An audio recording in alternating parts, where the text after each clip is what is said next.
It's absolutely apptacular. The Subject Cinema Android app. Everything you need to be a rabid Subject Cinema fan. Subject Cinema, 3-Minute Weekend, Tuesday Digidex, and Front Row 5 and 10. All right at your fingertips and available instantly. Plus, email and voicemail links, Facebook and Twitter hookups, Patreon support specials, and more is coming real soon. Don't just listen, app it. The all-in-one Subject Cinema podcast app. Android version available now at Google Play or on PNRNetwork websites. Amazon and iPhone apps coming soon. Don't delay. Download today. Blueberry. This podcast is a member of the Blueberry Network. Blueberry. No E's. That's Blueberry, BLUBRRY.com. Blueberry.com. This podcast is a proud member of the Lyon Podcasting Network. Find the network at largeassmovieblogs.com. Honey, are you coming? Are you ready yet? I'm trying. I've got the sword. Well, make sure you don't stab yourself again. It's in its sheath, honestly. I'm almost... Ow. Okay, here. What's this? We don't have any sandals. Flip-flops are not sandals. I just said we have no sandals. Oh, for this Pete's is all sake. we have. Can you borrow some from somebody at work? Honestly. Sword and flip-flop movies. That doesn't sound right. Shut up. I just fell on my nose, man. You can't run in these things. How am I supposed to fight? Sword and sandal movies as we head toward the outdoor theaters this week. Plus, dramatic chipmunks all over the place. We've got a couple more drive-in salutes and a lot more. All this week, right here, right now. I'm T.C. Kirkham. I'm Kim Brown. Hang on, we're headed into Drive. For Subject Cinema's Drive-In Summer, and I have one question. What? Does this peplum make my butt look big? Oh, good evening, folks, and a hearty welcome to our Drive-In Theater.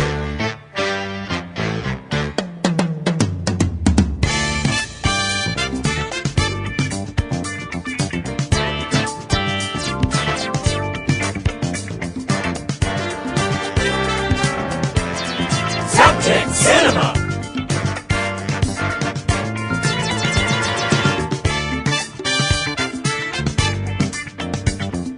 Drive-in summer.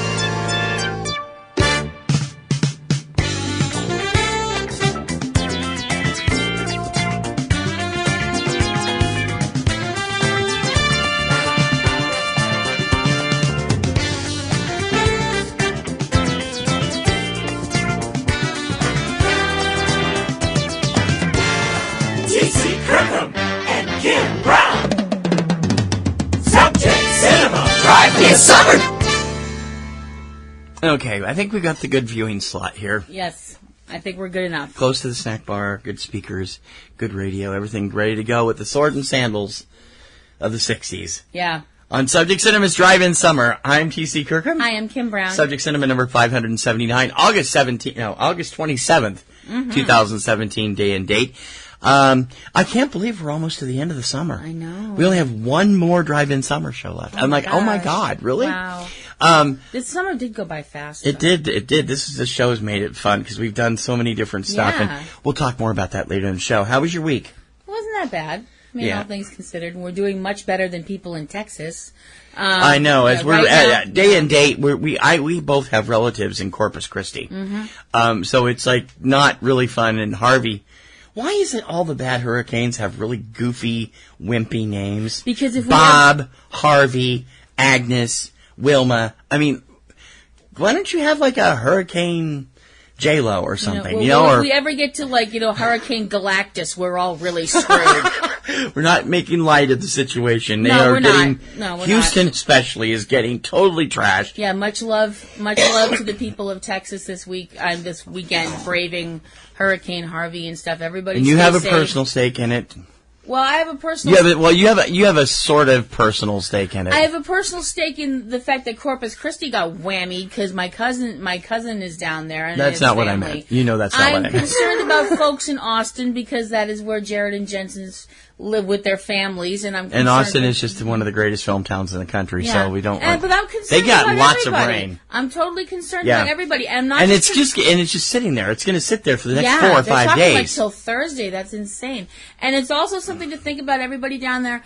Also, when you're down there, if you're down that area and stuff, make sure you look out for other people's pets too, because pets get scared in these kind of things. They might break away. You got to keep a lookout for them and stuff like that. So and everybody take care. Also, something else that never comes up. It came up in Katrina.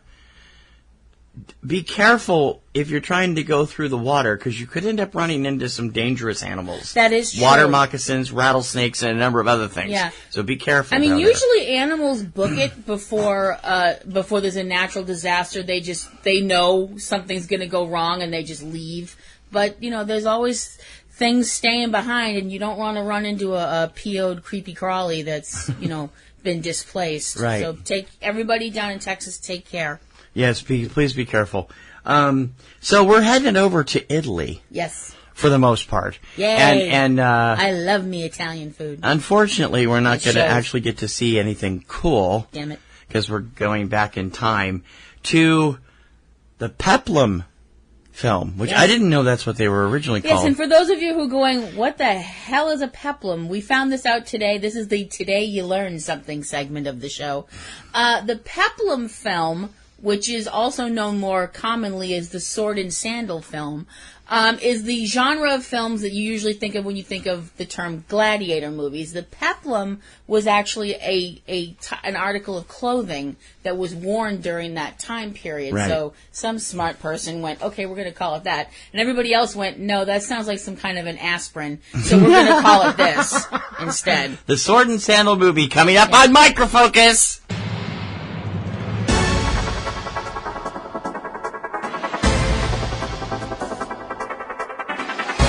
Subject Cinema MICROFOCUS.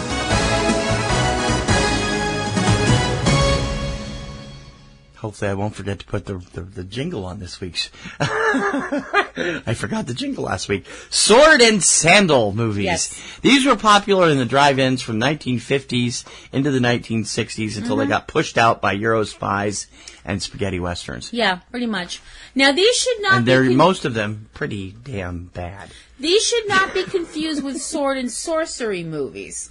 Although they do That's have an similar, offshoot. They do them, have they do have a similar name, and they are kind of an offshoot. And sword and sandal movies can have a magical element to them, but it's usually more based in mythology. Mm-hmm. Sword and sorcery films would be something like Conan the Barbarian, Hawk the Slayer, films like that. But sword and sandal films are films that are mostly dealing with historical, Dr. Evil quotes, stories or things that are allegedly taken from the Bible or built around the Bible, or they use somebody's name that was in the Bible, and they decided to build up a movie around that. Now, we'll get to that in a minute. A larger... I mean, obviously there are larger, big-budget films that you could actually, I mean, if you wanted to, you could actually probably put them in the sword and sandal category. People tend not to, because they tend to think of sword and sandal movies as being, produced a lot more cheaply. Yeah. They're usually, people think of them in Italy. Yes. Most of the ones you're speaking of were Hollywood productions. Yeah, big, Spartacus, Quo Vadis. Ben-Hur. The Ten Commandments, things like that. Things where they had, budgets and actors who could, act. That's not fair. Ouch. That's not fair, because we don't know if they're any good in Italian. What we know is the American dubs are bad. Yeah, the American dubs, for the most part, suck. Anybody who's ever suffered through a kaiju movie where you've sat there and gone, that is the worst dubbing I've ever seen in my life. Nope. Like the first Gamera movie where it's referred to as Gamera. Really? No, I'm sorry. Some of the prints. Not all the prints, but some of them are Gamera. I will admit that's terrible, but the fact that they decided to Americanize everybody's names in Prince of Space, I'm sorry, 2 words. Wally, Beaver. Beaver Falls. Beaver Falls. No! Anyway, back to what we were talking about. Yeah. The sword and sandal genre, First, now you kind of understand why that stuff is popular in Europe, because they went through that. You know, that actually happened over there. That is something that you can say without a shadow of a doubt and without a jot of sarcasm is strictly European. Yeah, but they went through it almost two millennium ago, right? Two decades, 200 years earlier, 2,000 years earlier. You know, well, that made me sound like a total doofus. No, it's okay. But my point being, that's something that they can actually look at and point at as a culture and go, yep, that was us. Those were our ancestors. They did that. They did this kind of stuff. So that's why these movies came about in Europe and why they resonated in Europe and why they made more of them in Europe, because they made money. Yes, they did. They were big hits over there. The reason, and I think that's kind of why they never really established a toehold in America. I mean, people watch them in America. I saw them all the time on television when I was a kid. They had them all the time on the afternoon movies and the late night movies and stuff, but I never saw, they weren't in the theater at that time, I'm talking 1970s. I think the reason that they played in America and on drive-ins and in small screens in movies, you know, in the afternoon movie kind of thing, is because it lent the whole exotic European thing that people in America tend to think of. And also the whole idea that Europe, which is accurate, is so much older than America. You know, I mean, as a country, as a nation, America is, you know, just a drop in the bucket compared to other places where there have been civilizations, you know, going back thousands of years, as opposed to civilization in America, Dr. Evil quotes, you know, I mean, and unfortunately, what most people say, civilization, they just mean when the white people showed up and said, well, we live here now. We're not getting political. I'm not trying to, but I'm saying there was already civilization here before that. Yeah, there was. You know, the Native quite Americans. Quite a few of them were quite advanced. Yeah, the Native Americans had a civilization already before all the people with the buckled shoes and goofy hats showed up, you know. But my point being that this was something that these people could look at and go, these are our ancestors. This is something from our shared past, which is why those films were so popular, which is why Westerns were so popular in America, because that's our shared past up to a point. Romanticized the hell out of, and I'm sure this stuff is the same. You know, because there's a lot of, I mean, this stuff makes a lot of things look glamorous that definitely were not. You know, this was a time when there was slavery was common. There was, you know, it was perfectly fine for people to own slaves. And they bring that up in a lot of these movies. And they make it look bad, but for the most part, they don't. I mean, some movies do deal with the whole idea of, you know, slaves revolting and stuff like that. And usually when the slaves revolted, though, they went somewhere else. They would, like, you know, be like, I'm revolting and I'm taking all my stuff and I'm leaving and going over here and settling over here getting now. Off track, though. Okay, well, no, a lot of the movies had that in common. They do, yeah. A lot of the you know, really good examples of these films, as we mentioned, there's the films that typify this genre. There's several people's names that come up often in these you know, character wise. There were five groups that were more prominent than others, and of those, 3 of them were more prominent, and 2 were more prominent in America.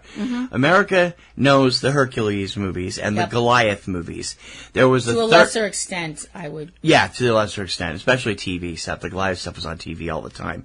Then there was the Machiste, which actually started the whole thing back in the silent film era, but then a lot of those, when they came to America, were renamed either Hercules or Goliath because America had no idea who Machiste was. No. There was also movies about Samson, which I didn't know about, and a character called Ursus, which I also didn't know about.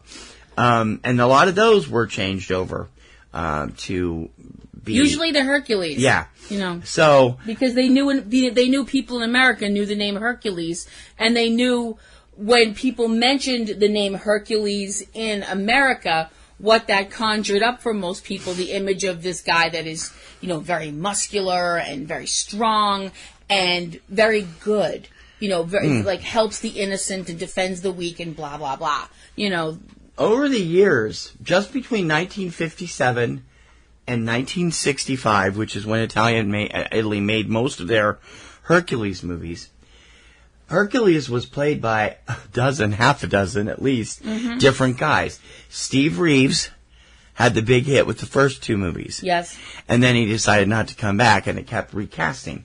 So we ended up with Gordon Scott, Kirk Morris, Mickey Harbite, who did The Loves of Hercules, which we talked about on the 13 report a few weeks ago. Yes.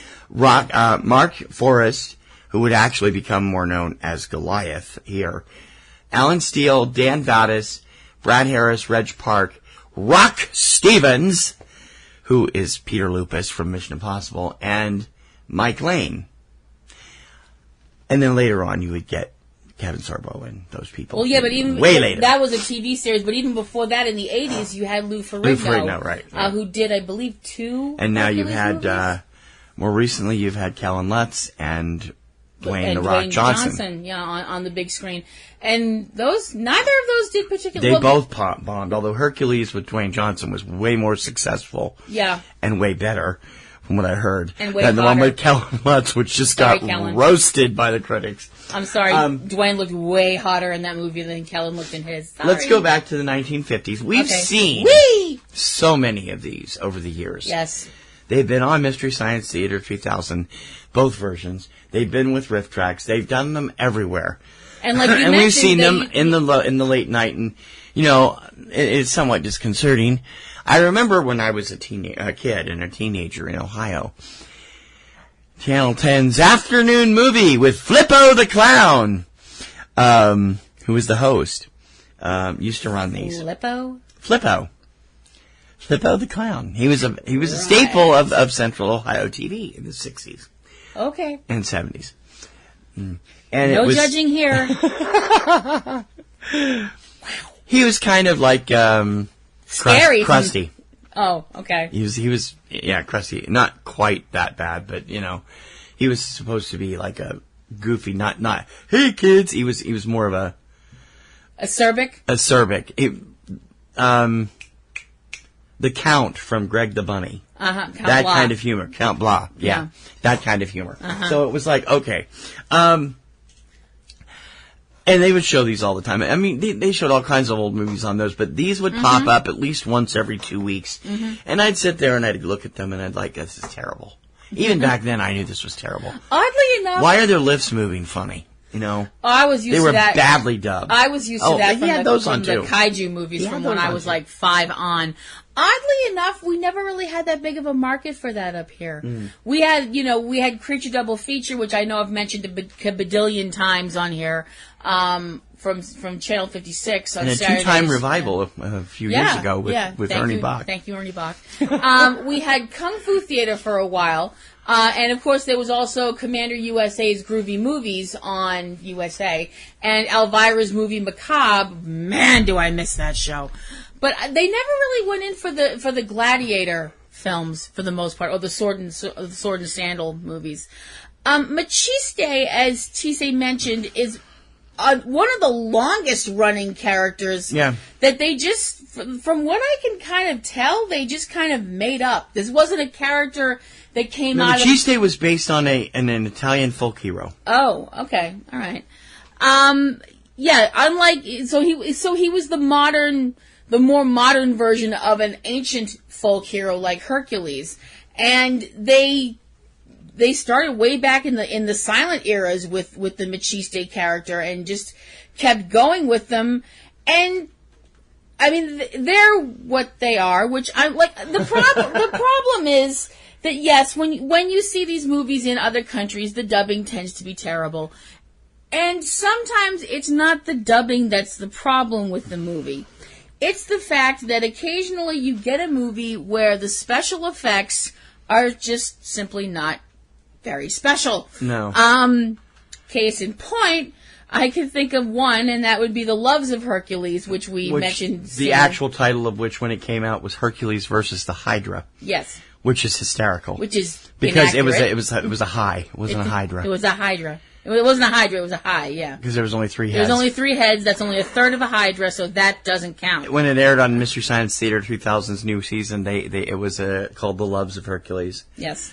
How did Mickey Hargitay get mixed up in that movie? Probably because Jane Mansfield was the star. I know. And they were married at the time. Yeah, and they wanted some big, strong guy, and Mickey Hargitay had a terrific body, and so did Jane Mansfield, to be perfectly honest with you. They hadn't invented brassieres at that point, but that dress stayed up, boy. Whew. She was really a beautiful She was also lady. rocking a nice badonkadonk, too. Yeah, she was an attractive lady. And Mickey was a very handsome man. Yeah, he was. He remained handsome all the way through his life. He was a very good-looking guy, Yeah. even in his 70s. As we mentioned, the Hercules series was probably the most well-known to worldwide audiences. And you mentioned that, this person played Hercules and that person played Hercules and so on and so forth. But it's not like that hasn't happened before with other folk hero type characters. How many people have played... Or superheroes. Batman. How many people have played Tarzan? Seriously. Quite a few, yeah. When you think about it, how many people have played Superman? And Batman. And Batman and so on and so forth. Sherlock Holmes, Oh, yeah, Sherlock Holmes is a good one. But they weren't done in such close succession. No, before. that's true. These were all done in a weird 7-year time period, and they had 9 different people playing the role. There seemed to be a real big revolving door when it comes to the people that played Hercules, simply because I guess the people who were doing these films, producing them, were like, just slap a short toga on, some beefy guy and let him go. Which pretty much establishes all of these films beefy. I mean, people talk about women being objectified. Good grief! Look at these movies sometime for objectification. And as odd as it was, Hercules was the first to do it in every movie. Look at how wonderfully beefy I am. I can do anything. Yeah, but every one of them got it in somewhere. My big thing is I don't know if I'd call it objectifying because they didn't seem to mind it very much. I just think that, and I think that, well, the thing is, if you go back to the whole idea of who Hercules is according to the mythology of the character, right? Because Hercules, or Heracles, depending on which part of the world you're from, is a demigod. He is the product of a union between Zeus and a mortal woman. It's not surprising that he's buff and handsome and strong and etc. and so on and so forth. Because Zeus spread it around. All of the gods spread it around. Yeah. If you look at the mythos as it's currently set up in the current popular universe that Percy Jackson has set up, they're all doing it everywhere. They got demigods everywhere. Yeah, a lot of, the most ironic thing, as far as I can tell, from reading mythology and stuff growing up, you do read about, this god slept with this girl, and this god slept with this girl, and this goddess slept with that guy. The only one that seemed to be loyal was Hades. I'm like, I don't know what that says. I'm not sure what that says, but it's kind of disturbing. The Hercules films also have another reference that a lot of films can't say. How many films can say that one of their lines in one of their songs is in one of the most popular cult films of all time? The Rocky Horror Picture Show brings up a line where in the song Sweet Transvestite, the character played by Tim Curry, Dr. Frankenfurter, talks about taking in an old Steve Reeves movie, and he has to be talking about one of the Hercules films. Yeah, definitely. Gee, I wonder why. Just look at Rocky. Yeah. Oh, yeah. Other characters that made and like we mentioned, the Hercules films, there were a ton of these films. And it's interesting that quite a few films released in America under the Hercules title, as we said, were never Hercules films in the rest of the world. No. Hercules versus the Moon Men, Hercules against the Barbarians, Hercules against the Mongols, which I don't see how that would have been possible, and Hercules of the Desert were all originally Maciste films in Italy. Maciste. Hercules and the Black Pirate and Hercules and the Treasure of the Incas were retitled Samson films here. Mm-hmm. And Hercules Prisoner of Evil was an Ursus film, and Hercules and the Mad Rider was actually a Goliath film. Masked. Masked? What did I say? Mad. Mad? Oh, sorry. Hercules and the Masked Rider, yeah. That. The other, like we mentioned, there were other films, other film series, smaller film series. The Samson films, which, like we mentioned, some of them were Hercules films that they just cobbled together and put the name Samson on for reasons that I don't quite get. Right. Now, obviously, the character name of Samson instantly, certain people of a certain faith, would instantly identify that with the figure of Samson from the Bible. Same with Goliath. Yeah, which is weird because the figure of Goliath in the Bible is a bad figure. Right. I wonder, however, if that fact that they were both in the theaters at the same time is what gave birth to the idea of the cartoon series.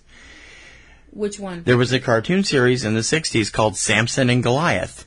Samson was the hero. Goliath was a giant lion. Yeah. That I used to watch that when I was like 3. Yeah, or the film. And there was another cartoon out at the same time called The Mighty Hercules, which we brought up when we did Hercules on Hero years ago. You wonder if that's where they came up with Davy and Goliath too. Yep. Yeah, that's a biblical show. For those of you who don't know, because Davy and Goliath's been off the air for a long time now, and it's like it was a staple of 60s and 70s the Samson TV. cartoon, wasn't that he was like a regular kid, and then he clanged the bracelets together, and he became this big buff. So it was basically the whole and his dog Shazam became thing, a lion, and his dog turned into a lion. Yep. Yeah, I remember that. Oh my God, that's scary. Oh my gosh. Obviously, the Samson character that they used in several films, including Samson, Samson Against the Pirates, which, as we mentioned, Hercules, Samson, and Ulysses, which sounds like the beginning of a joke. And there were a few other films, Samson and the Mighty Challenge. All of these films, the character is called Samson, but it is not that Samson. Right. Obviously. It's not supposed to be. Well, it's not that Goliath either. No, it's not that Goliath either. I think, interestingly enough, of all of the series, the Maciste series had more films in it. There's 25 in all. Yeah. Between 1960 and 1965. Again, a whole bunch of different actors stepping in. And when they came to America, they were renamed either Samson, Goliath, or Hercules. Yeah. None of them were doing... they didn't bring it over here because most Americans had no idea who Maciste was as an Italian folk hero. No. But I think it's interesting that's that we the thing, did get they didn't most know. of them under one of those other names. Yeah, the American crowd didn't know and or care who Maciste or anybody else was except Hercules, so they were just like, screw it, we'll just slap the Hercules name on it, they won't care. And for the most part... They were right. People really didn't care. I think, what do you think was the allure of these films for people? Oh, God. Really? I mean, besides the obvious. I have no idea. There were nubile women in every one of them. Yeah. Usually very stacked. Particularly the ones in the 60s where, at that point, you had all the women who had Gina Lollobrigida proportions and long hair, whether it was brunette or blonde, and always, always an attendant with her. Yeah. You had the good-looking guys playing Hercules, and you had the schlubs playing the bad guys. Oh, and you usually had somebody playing the Aeolus to the Hercules character. Sometimes, not the in all of them. younger, shorter guy who was slightly less attractive than the male lead. Not always slightly less attractive because it was hard for them to do that because that part was born for Dino Gorman. Dino Gorman. Yeah. Love you, Dean. That's from the Young Hercules television series, in case you don't remember. He was wicked cute. He's still good looking. Yeah, I know. But if you can get past the Hobbit makeup. I always thought it was, he wasn't a Hobbit, though. He was a dwarf. No, he was a dwarf. Sorry. You know what I mean. Geek alert. Yay! I always thought it was weird when you saw blonde women in these ancient Roman movies. I was always like, wait, what? I'm sorry. I'm not trying to be a jerk about that, because, you can have blonde people anywhere you want. But I mean, you usually, when you think of someone from that area, you usually think of someone with dark hair, dark eyes, and that kind of a thing. Let's face it, they didn't have nice and easy back in that time. No. No. I don't know when they invented Damn, that was so sexist. I'm sorry. I didn't mean it to be. I don't know when they invented hair dye, to be perfectly honest with you. I don't know when somebody came up with the idea, hey, I can dye my hair, check me out. But obviously, yeah, I mean, it was a simple fact of the matter that you had a lot of, comely women in skimpy clothes. You had guys wearing these short, outfits, or these kind of like loinclothy, half off the shoulder things, which, whether women want to admit it or not, back in the 50s and 60s, we did have sex drives. We just hid them better. And, these were, I wouldn't kick any... It was, no. You didn't hide them better. Society made you repress them. Yeah. Because we were still several years from you've come a long way, baby. Yeah. I mean, you got these allegedly handsome Greek heroes and stuff like that. I wouldn't throw any of these guys out of bed for eating souvlaki, but, and you have a lot of fighting. You have a lot of fighting which has no blood in it at all. Not usually. Some of them did, but not much. Unlike more modern representations of this stuff, which is a lot more gory. That or the traditional Japanese samurai films, which were always gory even back then. They did use fake blood and stuff back when they were doing it in the 50s and 60s. They used fake blood, but they didn't have arterial spray like they do now, where you have somebody getting sliced open and just everywhere. Which thank you so much, CSI and Law and Order. Yay! Because I'm a nerd, huzzah! But obviously, like, you look at a more modern sword and sandal film like 300, which is definitely a more idealized view of something that actually did happen. I mean, there was an actual Spartan culture. There was a lot of stuff about that film, though, that, I mean, it's taken from, myths and legends and things about the Spartan people, which are fine. It's not entirely accurate, but it's great to look at, and obviously if something gives you an awesome line like, "This is Sparta," which everybody has been using since that movie came out, it's given us that little cultural nugget, so yay for that. Yay. Why do you think these movies kind of just stopped? I mean, they didn't peter out. They just stopped. They just boomed because at the wall. Europe became interested in the Eurospy You films. think that was it? That was... Eurospy, Italian. Most of these were Italian film industry. Mm-hmm. Italians turned all their attention to either Eurospy, horror, or giallo films, or the spaghetti westerns in the mid-1960s. Mm-hmm. And from that point on, the sword and sandal movies went bye-bye. For the most part, yeah. Like I mentioned, obviously, there have been more modern interpretations, and they're done much more seriously. You have a film like Gladiator, or like I mentioned, 300, where it's played much more seriously and much more gritty.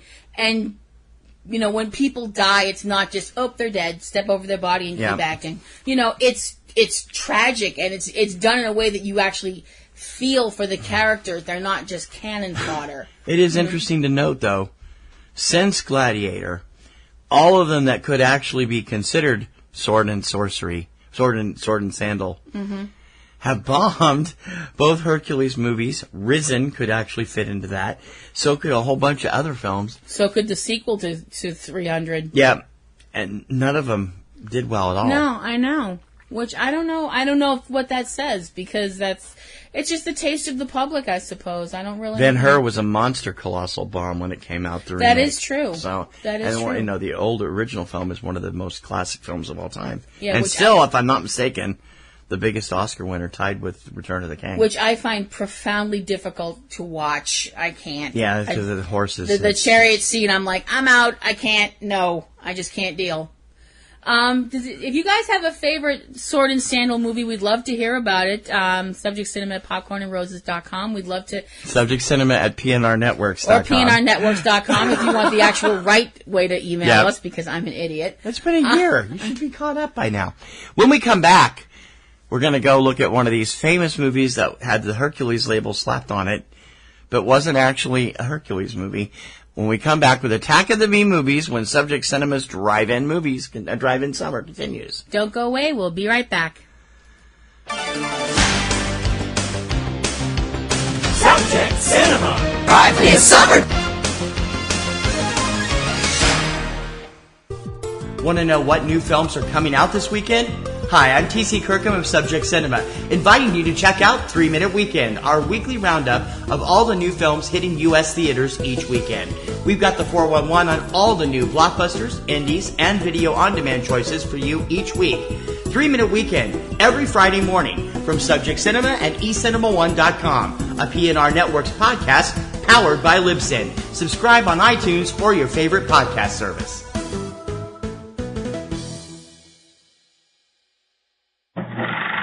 Going Attractions, the definitive story of the American drive-in movie. A new documentary available now on DVD. The collector's edition is loaded with special features. You can get Going Attractions in your snack bar now. Subscribe to Subject Cinema and all the PNR Network shows on YouTube. All our fantastic audio podcasts, as well as fun exclusive video projects, all in one convenient place. Come on over and join in the fun, and don't forget to click the bell for notifications when new stuff is added. YouTube.com/popcorn, the letter N, roses.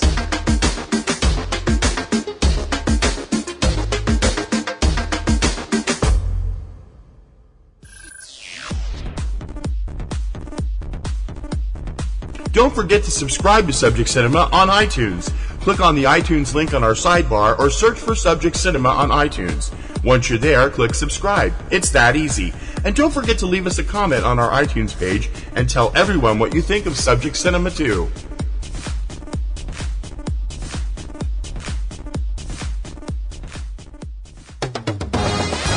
Subject Cinema!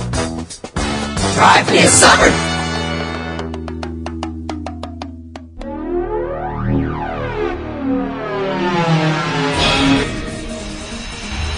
Subject Cinema's Drive-In Summer Salutes are co-presented by driveins.com, your one-stop source for all information on drive-ins around the U.S. and around the world. You can find it at drive-ins.com.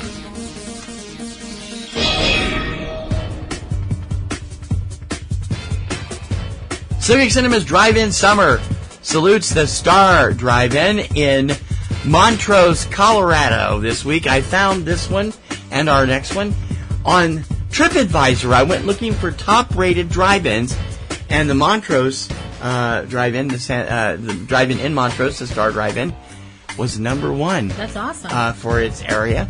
They play only on weekends, and they have only opened on weekends. Are currently in their 68th year. Wow. Of continuous family ownership. That is crazy. And they do. They have just one screen. Show current films with a family bent, although there are some action-adventure stuff. And you can get all the normal foods from their concession stands. But everybody comes for the world-famous cheeseburgers and homemade fries. You had me at homemade fries. Okay. They also do some special events. Their main event for this year is already passed. Back in June, they're back to the 60s night, which has a classic car show, plus plenty of trophies, raffles, prizes, and costume contest happened back in June. And they have a lot of other things that they do as well. You can take a look at some of the pictures and videos from this place on their website, and we'll have a link for it, of course, in the show notes. That's beautiful country out there anyway, so I can't even picture what it'd be like to be at a drive-in in Colorado with that wide open sky and stuff like that. That must be amazing. They do have traditional in-car sound, which I assume means the speakers on the poles. I guess, I would think so. Or it might mean... Or might be doing through the radio. But they said we're crystal clear FM stereo, so they may have in-cars traditional on AM instead of FM. Yeah, maybe. So I'm not sure. They have great, like I said, great photos and such, and it looks like a terrific, terrific place to go. So for everyone around there, at 600 East Miami Road in Montrose, Colorado, we salute this week the Star Drive-In Theater and their world-famous cheeseburgers. That is why they are the subject of this week's Drive-In Salute. Salute!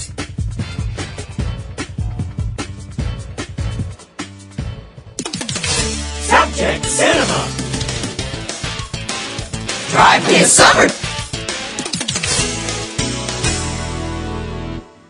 Is the next step the transplantation of the human brain? The giant locusts have reached the Chicago South Side and nearby suburbs. Flag on the moon. How did it get there?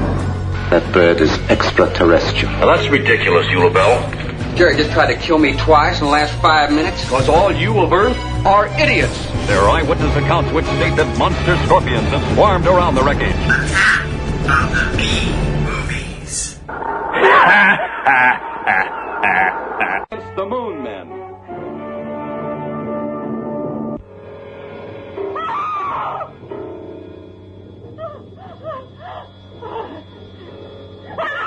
The supernatural and the real clash in a world of horror. Your power will be equal to ours. You will possess all the riches of the world. But remember that there is still one task you must carry out. Kill Hercules. Claudius!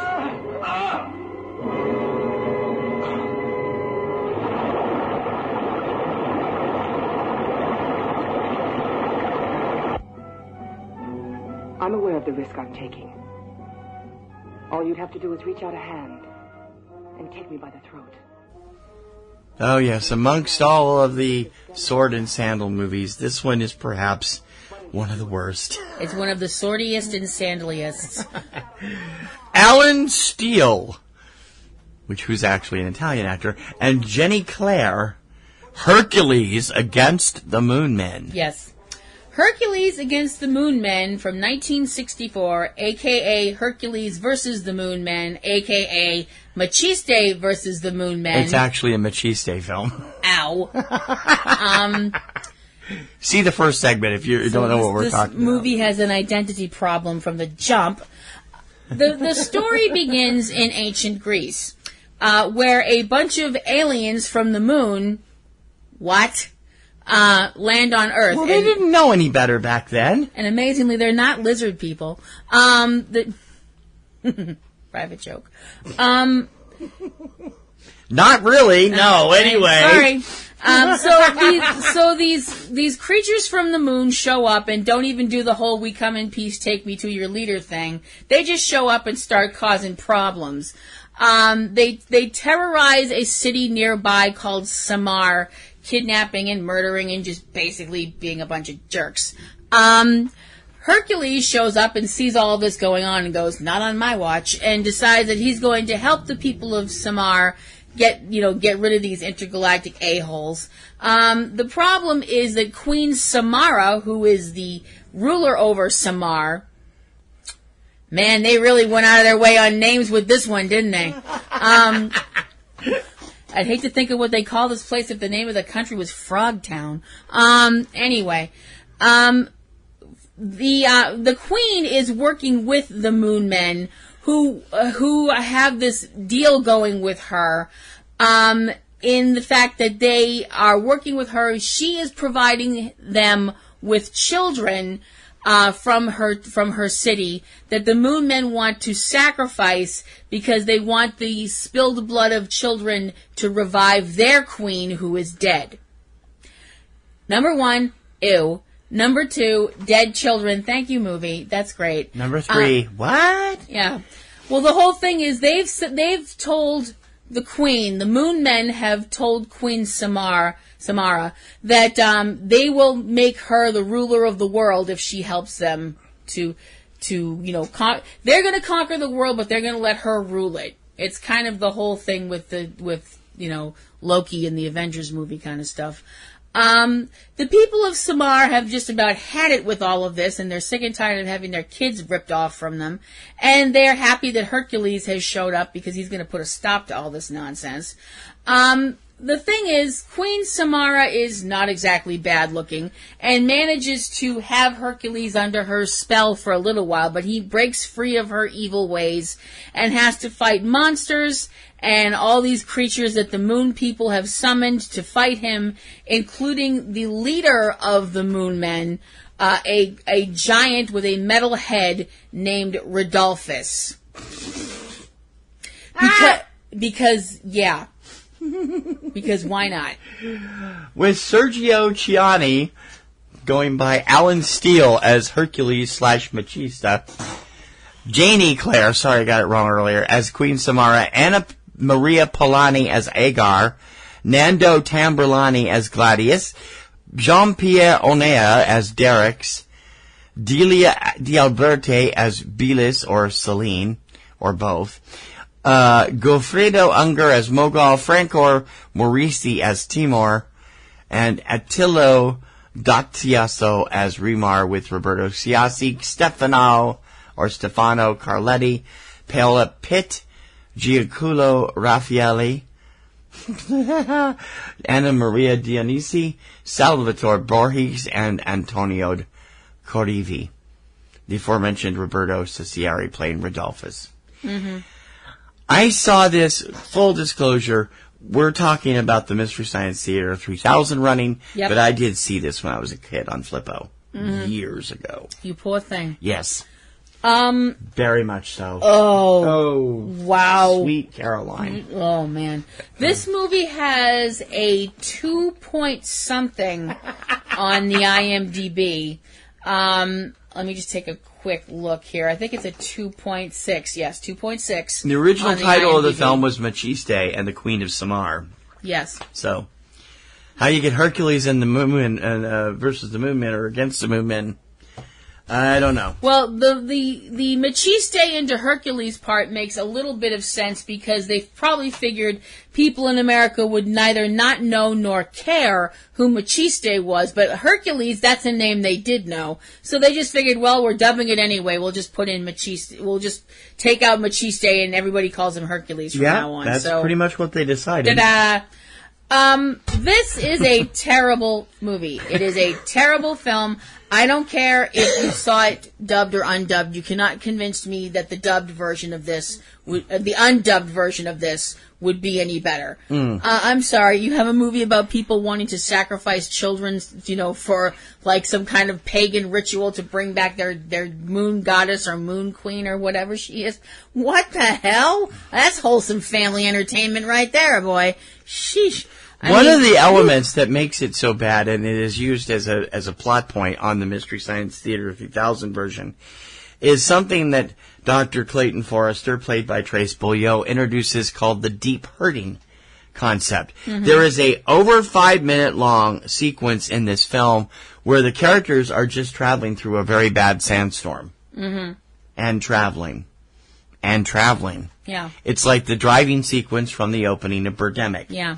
This is just terrible. When the most obvious thing to do during a sandstorm, I think, would be stop and, hunker down until the sandstorm's over instead of wandering around like a blind idiot. And I got to admit, I didn't find it as funny as I did the rock climbing segment in Lost Continent, which we saw, and I was sitting there going, God, how much more of this is there? I'm like, really?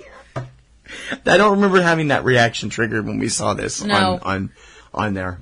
No, this movie hurts, and not in a good way. I mean, everything that Mystery Science Theater 3000, in all of its incarnations, has shown hurts in one way or another. Right, that's the whole point. That's the whole point. Sometimes it's a good hurt. Yeah, sometimes it's a hurt where it's funny because the movie's just so bad you have to laugh along with it. Like for the original show, the Diabolic film, which Danger is really Diabolic. good, and for the newer show, Reptilicus. Reptilicus would be a good example. And then you get stuff like, this, or Touch of Satan. Or Final Sacrifice. Which is everybody's favorite episode, just because of the name Rouse Hour, and I don't get that. Or like I mentioned, you won't even watch that one again. What, Touch of Satan? Yeah. No, I won't watch that one again. That one irritated and disturbed me. The acting in this film, I suppose, could be fine in its original Italian. I ain't buying it. Okay. I'm sorry. No, I'm not. The dub was terrible. The dub was terrible, but I'm sorry. The lady who played Queen Samara is a very attractive lady, Janie Claire. She was, I'm assuming it's Janie, Jany. I'm assuming that's Janie. Very attractive lady. But it's like, okay, fine, you're evil, we get it. Do you need to widen your eyes? Yeah, she did do a whole bunch of Muhaha style stuff. Do you need to widen your eyes and flare your nostrils anymore? You're not a horse, for crying out loud. The last time I saw somebody roll their eyes and flare their nostrils like that, they had a saddle on their back and their name was Trigger. For goodness sake. You know, it's like, okay, you're evil, we get it, you know. And the whole thing where she's all trying to be like, I'm evil, but I'm oh so sexy. You know, I'm like, oh, lady, please, fine. Just flash him, for goodness sake. Just, you know, you don't need to be all climbing all over the guy. Just be like, look, here's my boobs. That'll pretty much stop most dudes in their tracks, I've found. But this movie sucks. It is, I don't care if it's called, you know, it's supposed to be Machiste or Hercules. I don't care if they're from the moon or Uranus or Neptune or wherever else. This movie sucks. It is worth it to see the Misty. They do have some really good stuff in this one. The riffs are great. The original you can see. I mean, it's out there. It's been bargain boxed all over the place. It might be in public domain. I don't know. I'm not sure. But it's like, I'd rather sit. No, I can't say that. That would be a lie. The Misty is available on the box set, the collection volume 7 set. And you can probably also see it on shoutfactory.com and a few other places. But it's this one's painful.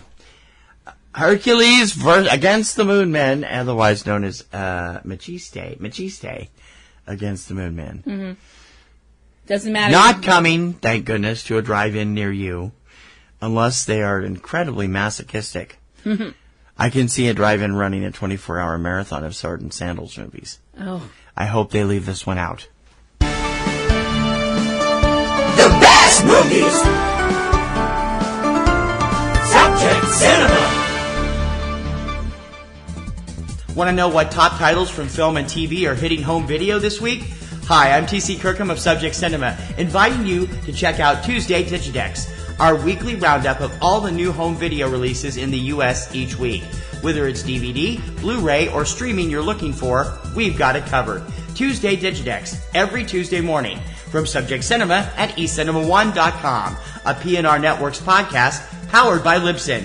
Subscribe on iTunes or your favorite podcast service.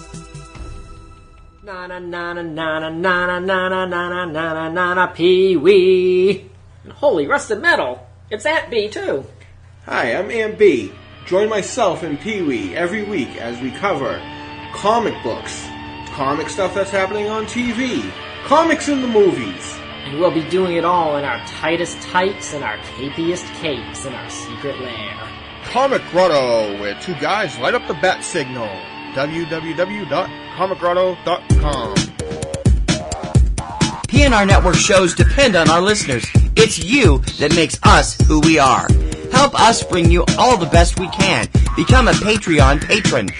Donations start at just $2 a month, and the more patrons we can get, the more we'll be able to offer. You can get great perks, plus exclusive blogs and podcasts available only for being a patron as well. It's absolutely fantastic. So please, become a Patreon patron today. We need you. Patreon.com/PNRNetworks. Subject Cinema. Drive-in summer.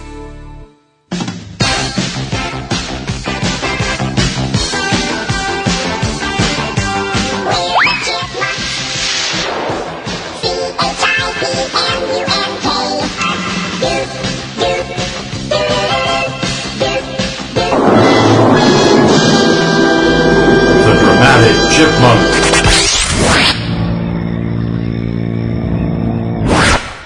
Man, James Cameron stuck his foot in his mouth, didn't he? Mm-hmm. Straight out of his mouth, going up the ass, I think. I know Mr. Cameron is a very well thought of filmmaker, the darling of the climate change people, obviously for stuff like Avatar. But he didn't really think much of Wonder Woman. James Cameron makes some really beautiful films, but from what I can tell is kind of a lousy human being. He made these remarks after, I guess someone had asked his opinion of Wonder Woman. Quote, all of the self-congratulatory back-patting Hollywood's been doing lately over Wonder Woman has been so misguided. She's an objectified icon, and it's just male Hollywood doing the same old thing. I'm not saying I didn't like the movie, but to me, it's a step backwards. Sarah Connor was not a beauty icon. She was strong, she was troubled, she was a terrible mother, and she earned the respect of the audience through pure grit. And to me, the benefits of characters like Sarah is so obvious. I mean, half the audience is female, end quote. Well, he'd naturally feel that way. He created Sarah Connor. Yeah. Those were actually a series of tweets he did. Yes, they were. Yeah. Also, so after this, bunch of remarks was said, to which I will respond in a few moments as soon as I calm the hell down. Believe me, what I'm going to say Wonder Woman director Patty Jenkins had something to say in reply. Yes, she did. Patty Jenkins, whom if I will ever meet this woman, I will gladly shake her on the hand, give her an enormous hug, and buy her a beer, had this response, or whatever she'd like to drink. Her response was thus, quote, James Cameron's ability to understand what Wonder Woman is or stands for to women all over the world is unsurprising, as although he is a great filmmaker, he is not a woman. Strong women are great. His praise of my film Monster and our portrayal of a strong yet damaged woman was so appreciated. But if women have to always be hard, tough, and troubled to be strong, and we aren't free to be multidimensional or celebrate an icon of women everywhere because she is attractive and loving, then we haven't come very far, have we? I believe that women can and should be everything, just like male characters should be. There is no right and wrong kind of powerful woman, and the massive female audience who made the film the hit it is, can surely choose to judge their own icons of progress, end quote. Well, take that, James Cameron. Patty Jenkins, this is a personal message directly to you, which I don't know if you're ever going to hear. If I was a little girl, between 10 and 12 at that age when you're really trying to find out where you want to be in life, I wish there were women like you around when I was 10 or 12, because you are a true example of what a strong, powerful woman is, and you're a great person. So thank you for saying all those great things and for directing such an awesome movie. Yeah, I mean, how many guys thought the sequence... I've heard people say they got tears in their eyes, guys included. Yeah. Where she jumps out of the bunker and starts trudging climbs across up out the of the field. Trenches and walks into no man's land alone. Yeah. Because it's the right thing to do. That's objectifying a woman? Yeah. To James Cameron, Kim's soapbox. Have at it. Have you got a bleep button over there? No. You may want to get one. Couch yourself.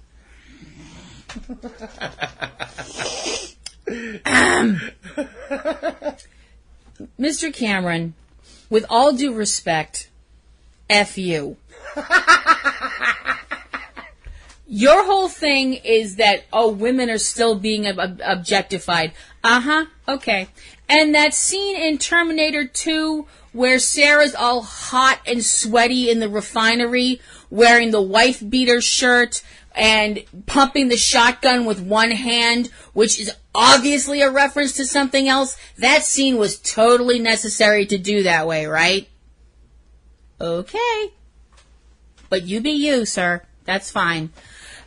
This whole attitude that a woman has to be damaged to be strong, that a woman has to be unattractive or sweaty or has to be This whole idea that you can't be beautiful and be strong is crap. This harkens back to the kind of bull nonsense that you got in a film like The Wizard of Oz, with a line like, "Oh, only bad witches are ugly." F that! F that kind of crap. You can be a beautiful person on the outside and be ugly as sin on the inside. Or you can look like a warthog's butt and be an absolute saint of a human being. How you look makes absolutely no difference to who you are. And it'd be nice if people in Hollywood, like James Cameron, realize that, because apparently, other people, like the talented and fantastic Patty Jenkins, already have. So, as I said, to reiterate, with all respect, Mr. Cameron, F you and F the horse you rode in on, and just for the record, my heart will go on. I'm done. Jeez, really? That was pretty good, actually. I think I feel pretty much the same way. If you haven't seen it yet, you probably should. Wonder Woman is still in theaters. It's back in theaters and IMAX this week. If you week. haven't seen Wonder Woman yet, what the hell are you waiting for? Yeah. Really? Because, it's a great film. And obviously James Cameron saw a different movie than everybody else saw. Well, he said he liked it, but this whole thing about, his basic attitude seems to be women can't be strong and beautiful and not be damaged. Why? Right. I don't know. But I tell you, that's certainly a candidate for a little bit of ridiculousness that we call the dramatic chipmunk. Dun, dun, dun! Subject Cinema. Drive this summer. Dixie Kirkham and Kim Brown. So, everybody survived the eclipse? If I hear the word eclipse one more time, something very bad is going to happen. Eclipse. You just love to poke the bear, Eclipse, don't you? eclipse, eclipse, eclipse, eclipse. We had our own eclipse coverage, sort of. Our buddy Eric Lyon over at CAVEBABBLIN. Oh, yeah. Works very hard at his job. And I asked him, how was the eclipse? Because he was in this area where they had totality. He wrote me, I asked him if he survived his week at the library where he works.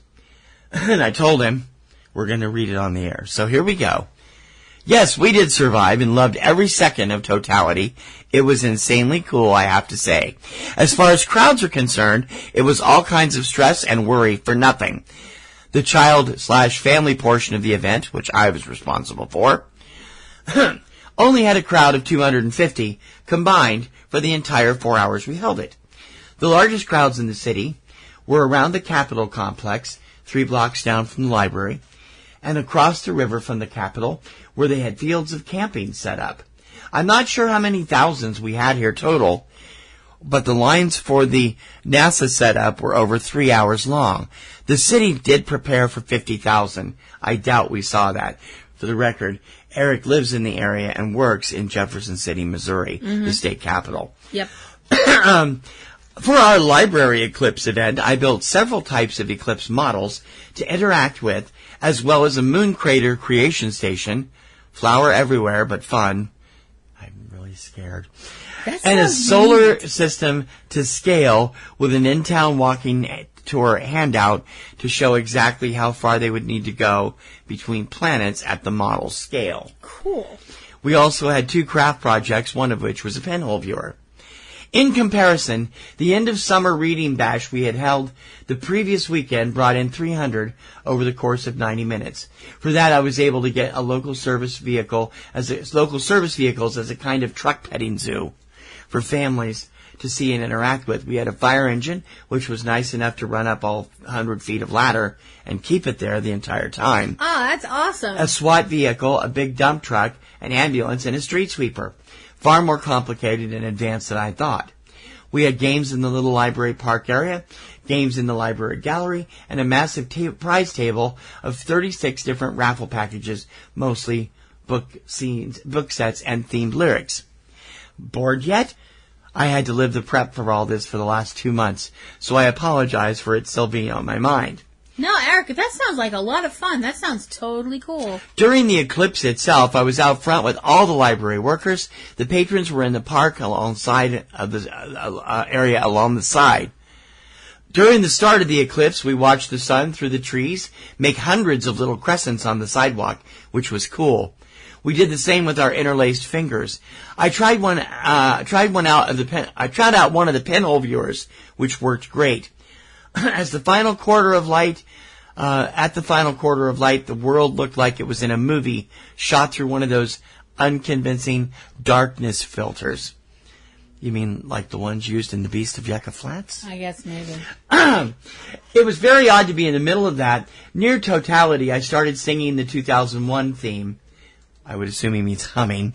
I guess. As the light dropped toward dark totality, all the cicadas and crickets in the front trees started up. The horizon on all sides looked like a sunset, and the temperature dropped dramatically. Looking at the sun blocked out was like a sci-fi movie, and completely worth it. The soft light of the corona made 3 distinct wispy triangles, 2 on one side and 1 on the other, which combined with the center looked like a Starfleet badge on its side. It was amazing, and much more of an intense experience than I'd figured, even as an astronomy buff. Amber, that's his daughter, captured some nice photos from her place. The last photo of the set kind of shows Starfleet effect we saw, but doesn't do it justice. Her camera took in a little too much light. It was far more wispy than that and defined the symbol better. And seeing it in person overhead was far, far more wild than photos show. I would never chase them around the world, but I understand the appeal of seeking out total eclipses. They are too short. That's awesome. Eric, you guys sound like you had a great time. We had 60%. Yeah. And it was nothing. I thought it would get as dark as a thunderstorm. It didn't get anywhere near to that. I worked. I was working at my desk. We were both working. So. I was working at my desk. I don't do sunlight anyway, in general. I just don't. I'm very pale. You can definitely tell I have Irish in me because I am like fish belly white on a good day. So I was like, I'm not going to stand here and try to not look at the sun. I'm just going to keep working. We did have people that went up on the roof of our building. And taking pictures, which turned out not to do well. I was like, you're not going to see anything. Yeah. We're not like close enough where it's going to be anything cool. The only thing people seem to be saying around us that went to look at it was that the temperature dropped. It did. And by the time we left for the day, I was like, why is it hot out? Why is the sun came back out. Yeah, silly. I was like, oh, damn. So, I was like, okay, so it's over. Can we all go back to our lives now? I mean... No, there's going to be movie after movie about it. And all the experiences of the people in totality. Yeah. And some crazy serial killer movie about somebody that didn't get to experience it because they were on the fringe. So now they're killing eclipse people. Yeah. Probably be made by the asylum. So Eric, thank you for the details on the eclipse from the totality of Jefferson City, Missouri. And listen to Cave Babble, CaveBabble.com. Because they're awesome people.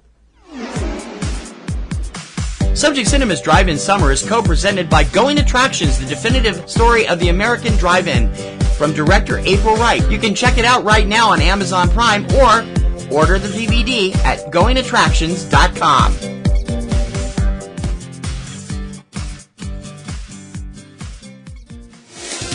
Subject Cinema.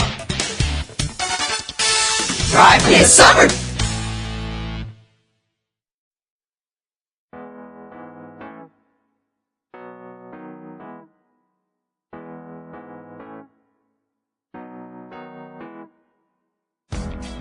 eCinema One is your choice for great info and commentary about the world of film and entertainment. Daily trailer postings, the latest news and film reviews, commentary about the state of the industry, the weekly Subject Cinema and 3-Minute Weekend podcast, and so much more you won't believe it. New material is being posted daily, so join us each day and see what you're missing out on. Once you visit, you will always be back for more. eCinema One from PNRNetworks, eCinema1.com.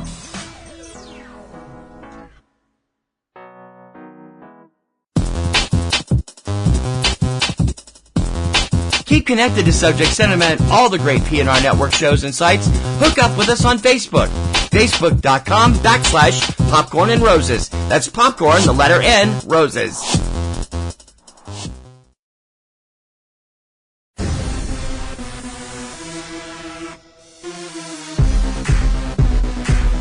Keep up with our wild and wacky thoughts every day. Follow us on Twitter. At eCinema1 and at eCinemaBoston for TC, at PlatinumRoseL for Kim. You won't believe the things we tweet about unless you check us out today. Subject Cinema. Drive-in summer. Dixie Kirkham and Kim Brown. We'd like to do a special Take a Bow segment here on Subject Cinema this week to someone whose films got played in a lot of drive-ins and probably made people too scared to drive home on some of those dark back country roads. Especially back in 1975 when it came out. Tobe Hooper, who was born William Tobe Hooper, passed away on August 26th, 2017 of natural causes. He was 74 years old. Tobe Hooper is a name that is so well known to anybody who is even remotely on the fringes of the horror genre. The man behind some of the most shocking films of the 70s and 80s, including the Texas Chainsaw Massacre. He directed the TV miniseries version of Stephen King's classic vampire novel Salem's Lot from the 80s. Actually, I think it was was it 80 or 79?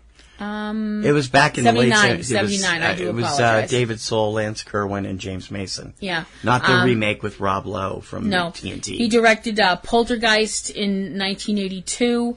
I'd forgotten about that. That's true. Yeah. Yeah. He one of the other more underrated horror films, The Funhouse, which is really, really scary. He was involved with so many other films, including Eaten Alive, Life Force, Invaders from Mars, all the way up through 2013's Jinn. And television, he did quite a few things on TV in the horror genre, including Freddy's Nightmares, Tales from the Crypt, Dark Skies, Masters of Horror. But he also did other genres on television, including The Equalizer, Nowhere Man, and Amazing Stories, and was the director of one of the videos that you could not get away from in the 80s on MTV, back when they actually played videos on MTV. Billy Idol's classically frenetic and totally out there Dancing with Myself. Tobe Hooper will definitely be missed by fans of film and horror, and he was just an amazing person, and we here at Subject Cinema would like to say that he should take a bow. Subject Cinema. Drive-in summer. It's absolutely apptacular. The Subject Cinema Android app. Everything you need to be a rabid Subject Cinema fan. Subject Cinema, 3-Minute Weekend, Tuesday Digidex, and Front Row 5 and 10. All right at your fingertips and available instantly. Plus, email and voicemail links, Facebook and Twitter hookups, Patreon support specials, and more is coming real soon. Don't just listen, app it. The all-in-one Subject Cinema podcast app.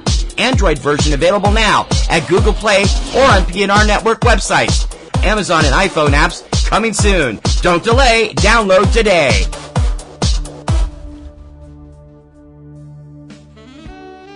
eCinema Boston is your best choice for all the latest news and info about happenings in the world of film here in the hub of the universe. Local theater listings, ticketing info, reviews of local venues, spotlight on Boston actors, the latest film shoots, and a whole lot more. If you're in the Metro Boston area, you need eCinema Boston from PNRNetworks. Once you visit, you will always be back for more. eCinemaBoston.com.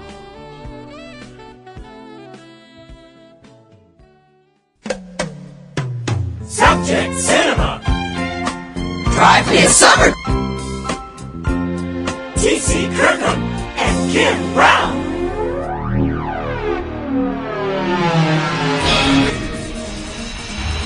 Subject Cinema's Drive-In Summer Salutes are co-presented by driveins.com, your one-stop source for all information on drive-ins around the U.S. and around the world.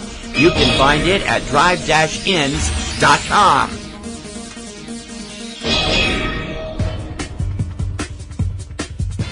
Subject Cinema's Drive-In Summer salutes the Monetta Drive-In Theater in Monetta, South Carolina, affectionately known as the Big Mo.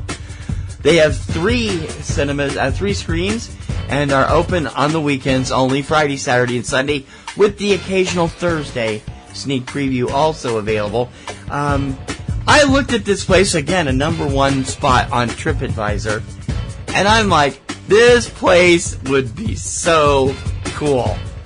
I mean, they are super open. They have an authentic drive-in experience, full-service concessions, very good prices with just $9 an adult and $4 for ages kids up to 11. That's great. Under 3 are free. They do have cash only at the box office, but do take debit cards and charge cards at the concession stand. They also are very friendly to pets, including dogs, as long as they're, on leashes and such. Their concessions are general, the same that most places have, but they do have a few special things. Like in this part of the neck of the woods, they've got boiled peanuts, which are a delicacy in the southern part of the United States. I've never had them. I keep hearing that. I've never had them. And cinnamon glazed nuts, among other things. They also feature a souvenir cup that if you buy it for $5.50, you'll get $1.50 refills all season long. That's a fantastic. They're That's open. Great. They're open late too. They run for average from late March till early November. Wow. They're in a in a warmer climate, slightly warmer climate, and they show. They design the programs to show double features because the studios have to have approval over what they show together. They generally show family friendly in one, and slightly more adult family friendly, and then R-rated in the 3 different screens. So that's really something. I've been looking at photos of this place, and it just looks like an awesome place to spend a weekend with the family. And they have, like this weekend, they've got an all animated fair on one, and they've got animated and teenage fair, and then a couple of R-rated comedies. And I mean, obviously, and I love this in their notes. Can I bring a church bus? Church buses are welcome, according to them. Well, that's great. Come in early to get the right seats and be prepared to pay in one transaction. But that's great. I mean, how many places are you going to see that in the notes? They're a very heavy church-minded community, obviously. You don't really think of a bus going to a drive-in usually, but that's actually pretty cool. Yeah, they're rain or shine. They don't have any hesitation about that. I wouldn't go during a hurricane. I wouldn't go if you had a convertible. No. I wouldn't either. But I just love the look of this place, the retro sign out front with the neon and everything. It just looks so cool. And I want to go here. It looks so much fun. So, Subject Cinema salutes the Monetta Drive-In Theater, affectionately known as the Big Mo. You can find it in Monetta, South Carolina, and that is why it is this week's Subject Cinema Drive-In Salute number 2. Salute!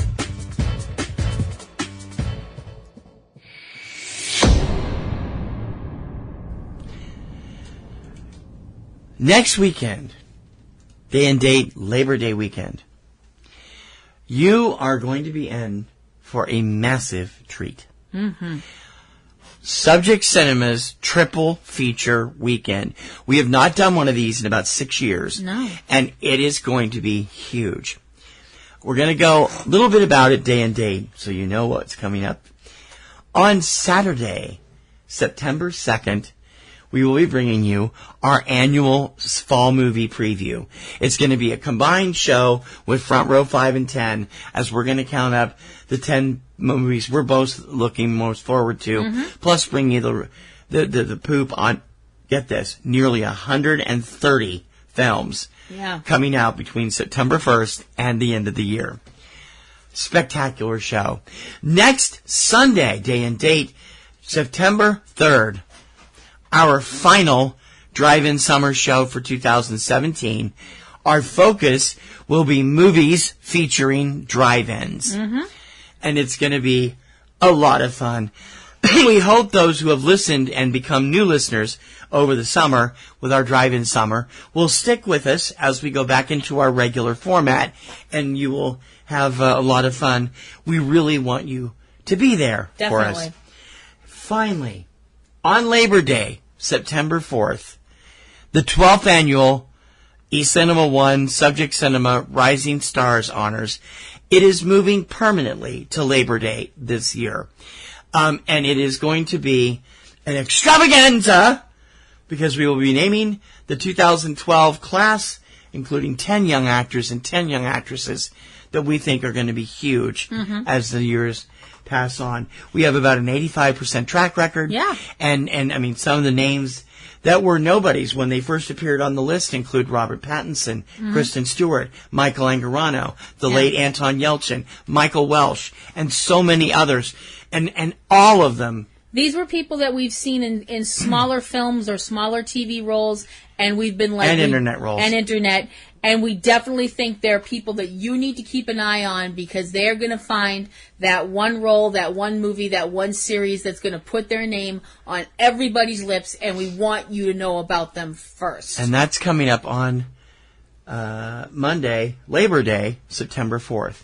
Now, on the weekend of September 9th and 10th, Subject Cinema will be off.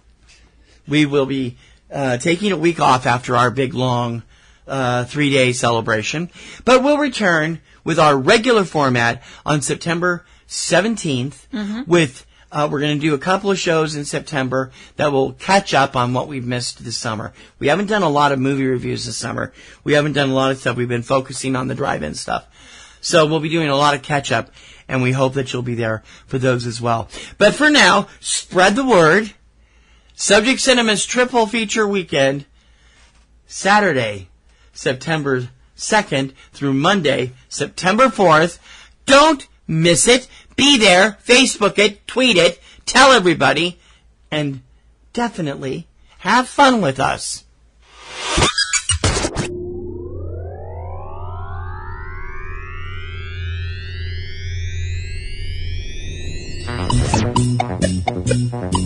The last reel.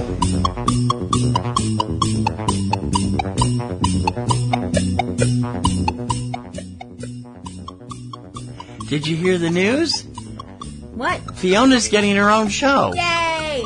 And I know some people are going, who is Fiona and why should we care? Well, you gotta care. Once you see it, you won't be able to resist caring. No. Once you see Fiona, you'll want to follow her story too. Fiona is the newest addition to the Cincinnati Zoo. Fiona is a baby hippo. She is a hippopotamus that was born at the Cincinnati Zoo in Cincinnati, Ohio. She was born prematurely, and they didn't think she was going to make it. And yes. She was born 6 weeks before she was actually due to come into the world. And it was very touch and go there for a while. They weren't sure that she was going to make it.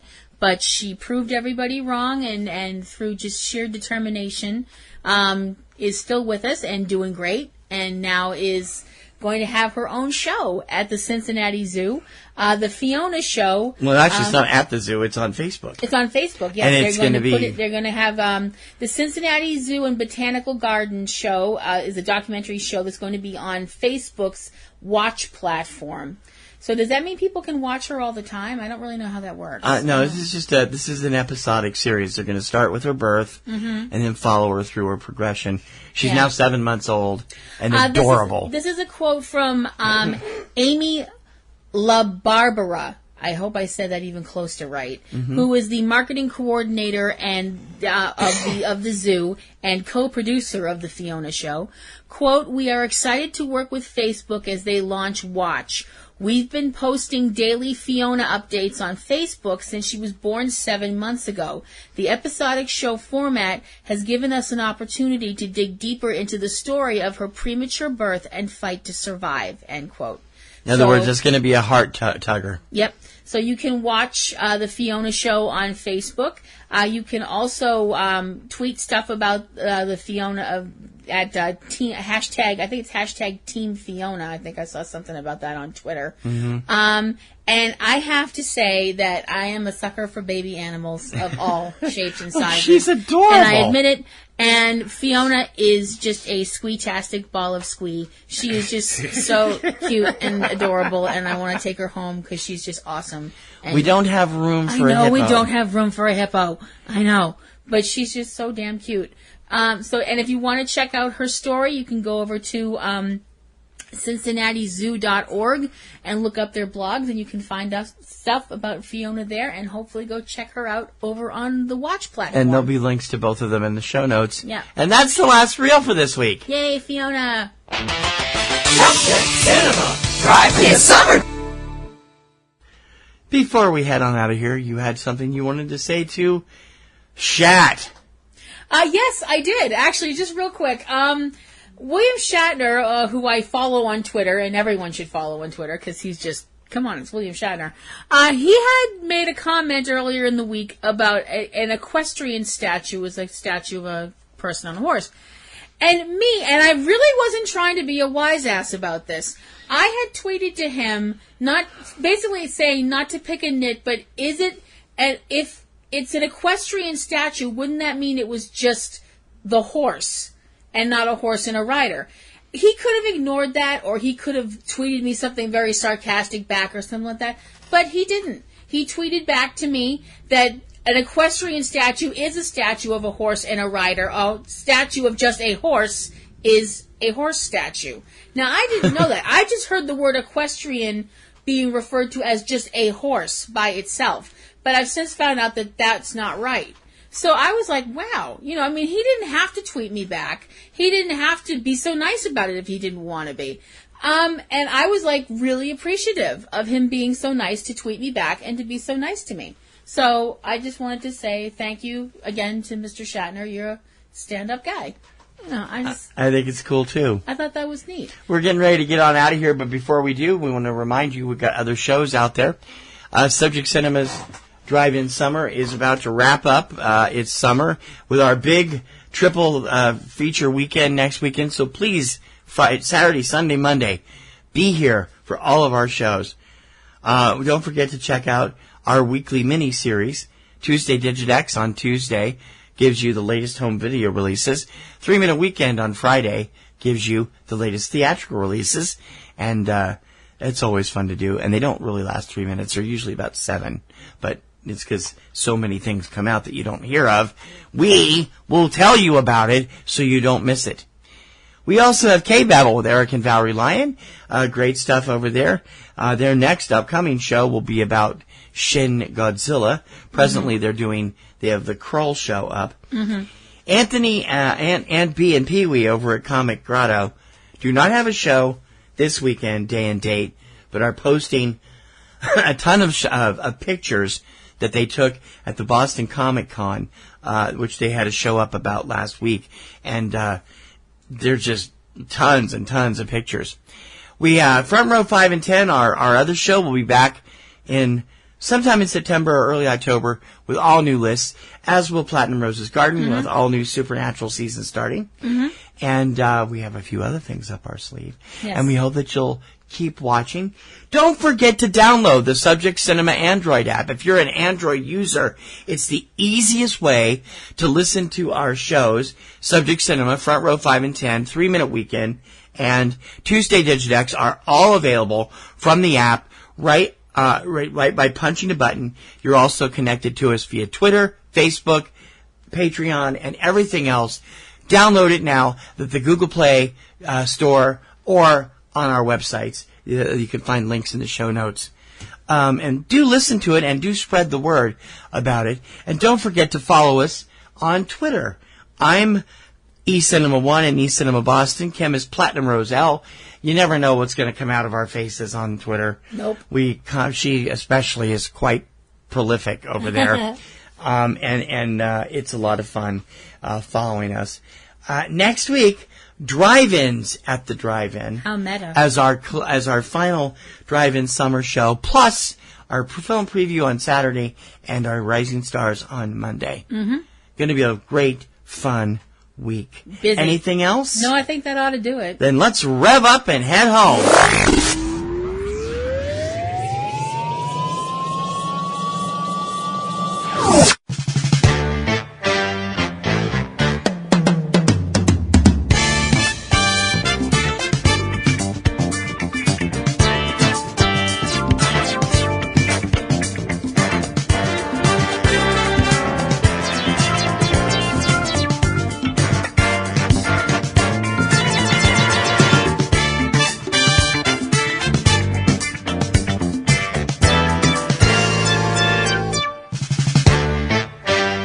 Subject Cinema's Drive-In Summer. I'm T.C. Kirkham. I'm Kim Brown. May your popcorn always be buttered. And may your roses always be in bloom. We'll see you at the drive-in next weekend. Bye.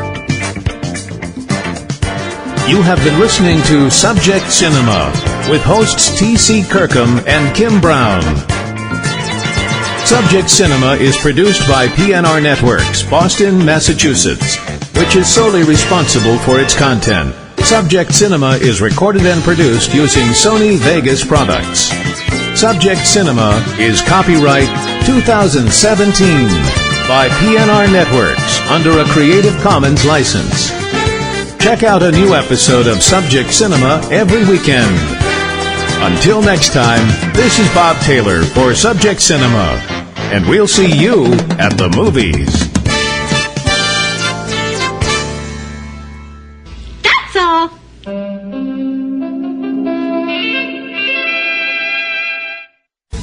Podcasting's choice. From coast to coast, continent to continent, right here 24/7.